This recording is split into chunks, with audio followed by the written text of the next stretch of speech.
Hello and welcome back to my RC channel. I'm Andy RC and today I'm going to be taking a look at the issue that I was having with the Full Speed Leader 120. First of all, I want to apologise to Lewis from Full Speed because I got the name of the company wrong. Yes, it's Full Speed.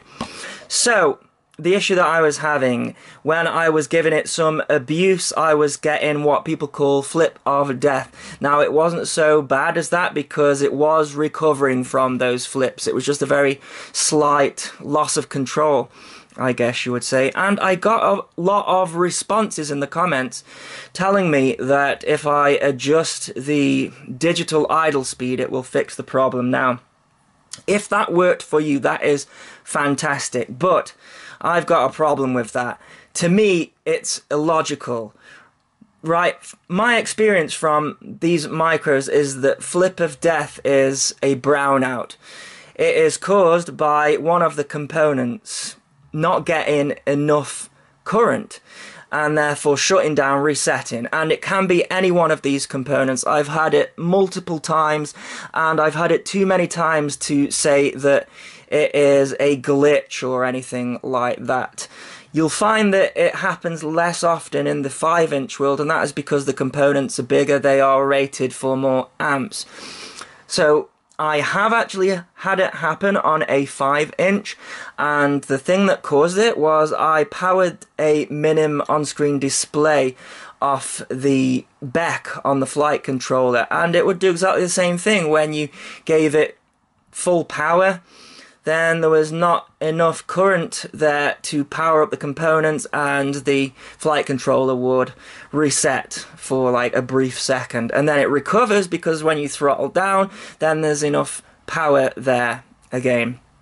So to say that changing the digital throttle value has any effect on that, I struggle with that. Yes, if it was a component glitch, maybe it would change something, maybe your throttle position or something. But I spoke to Lewis from Full Speed RC and he said, yeah, try changing the digital idle speed. And I then gave the question, well, what does that do? And he said, I don't know, it just works. So I can't accept that. So for me, I'm going to try it. Let's try it and see if it does solve the problem, but I can say now I can't see how it will. One thing that might solve the problem is reducing the motor startup power in BL Heli.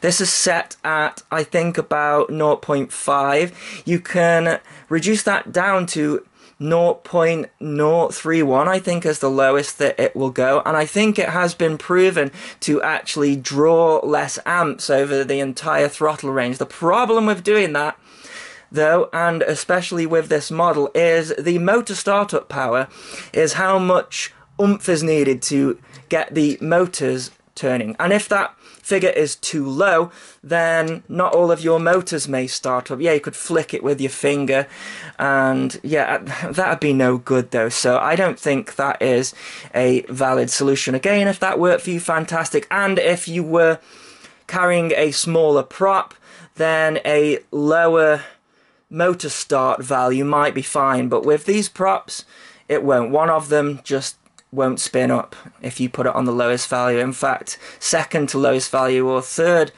to the lowest value also means that one of the motors won't start up, so that is no good. Anyways, I'm digressing. To prove to me that changing the idle speed won't affect anything, I'm going to do that. I'm going to reduce it to, well, Lewis said, to 3.7%. So I'm going to do that. Some other people say they increased it to 5% and above. Again, I can't see what that's going to do. I'm going to try both and let's see what happens. I might be eating my words, but let's go try it. So, just as I thought, increasing the idle and decreasing it didn't make any difference whatsoever. Like I say, if it worked for you, fantastic. But what I'm doing here is absolutely abusing the model, and I want it to be in a position where I don't have to worry that it's going to fall out of the sky, and that just isn't the case with this model at the moment, and I hope I'm able to get to the bottom of it with the issue that I am having. Anyways, I'm not sure it counts as a success, but it flew for 1 minute 18 before it went into a flip of death this time, and it really did go into a flip of death to the point where it landed in a very large tree. It was quite windy on this day, and it went into a crazy flip and got pushed backwards, and yeah, I couldn't gain control of it, and I then had to spend an hour climbing a huge ladder and fetching it out of a tree, which you will see in a moment, and then I'll get on to trying some other stuff. There we go, crazy flip, and I've got it back now. There's the tree. Now this is the tallest tree that there is in the entire field.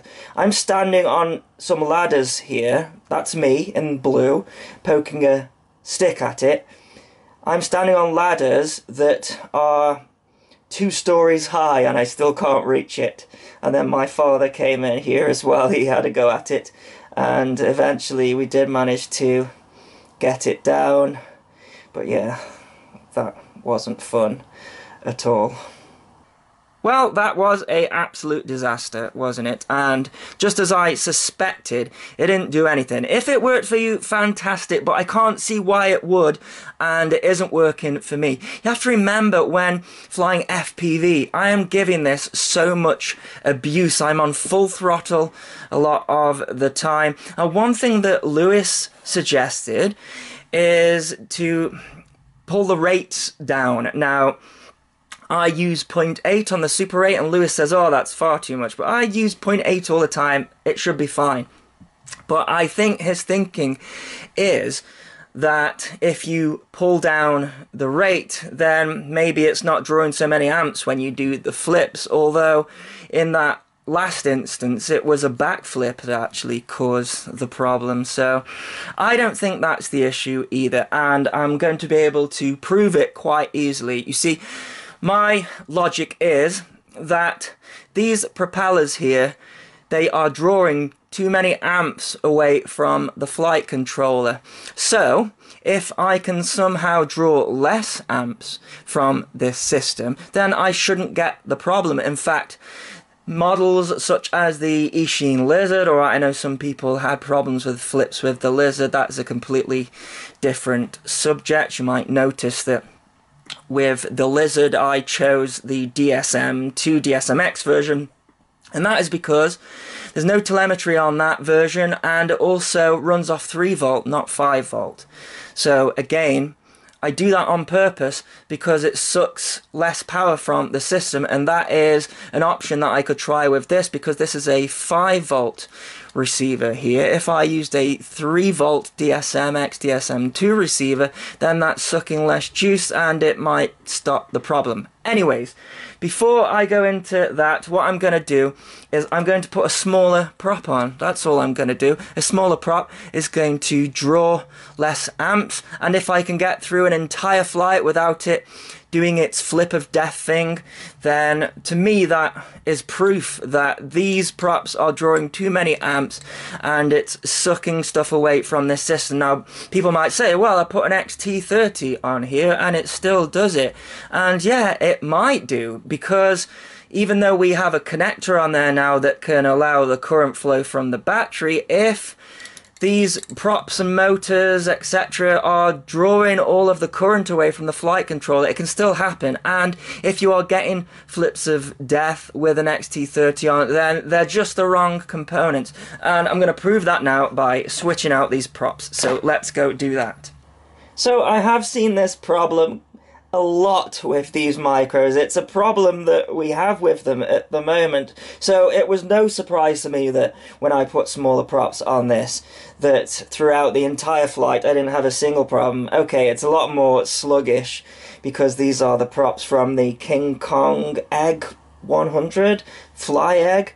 So yeah, now it's just got as much power as that, which is no good. You know, one of the things that's attractive about this model is the fact that it's got a huge amount of performance, but that's no good if I can't trust it. I want to be able to do full throttle and not have to worry that it's going to flip off into a tree somewhere.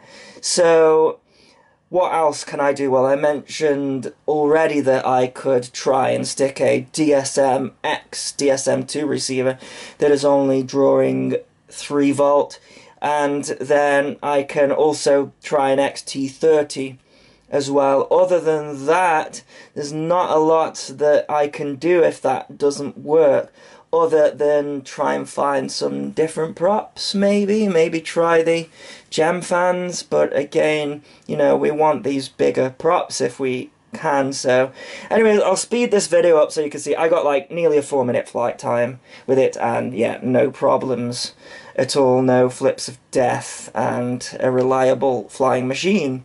Okay, so it is now a couple of days on from the last part of the video, and I'm ready to give my conclusion on this model. You might notice different propellers again, and that is part of my conclusion. Let me tell you what I did though between these segments of videos.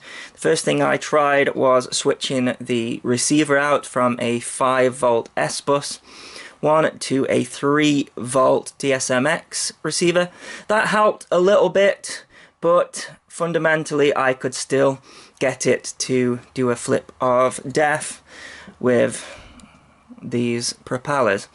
So the next thing I tried was taking all of this apart, and you might be thinking, why did I try so much? I think the amount of power that this thing has on this prop, it's incredible. It's like on par with a 5-inch running a 4S, so that's why I've spent so much time on it.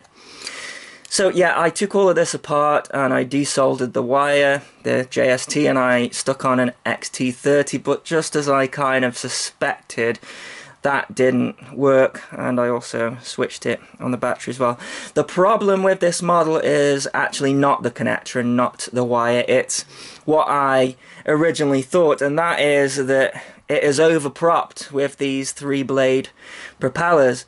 No matter what connector you put on there, the amount of amp draw that comes from these tri-blades and motor and ESCs etc. just causes something to reset. And I did a flight with these propellers. These are gem fan. They are 3-inch, 3025, so less pitch, and as they are 3-inch they didn't fit, so I had to clip them down to 2.7-inch, which is what these are, and it flew great. I think it's as close as I could get to having the performance of these. So that is my conclusion of this model, and if you had a different experience, fantastic. So I think if we want a model to be able to take this prop and not have flips and brown out etc, then we perhaps need to have less stuff, so maybe no on-screen display that isn't sapping power away from the flight controller. Maybe something like this? I'm gonna leave you with some flying with these props, and as always, thanks so much for watching. Please continue to subscribe. Cheers.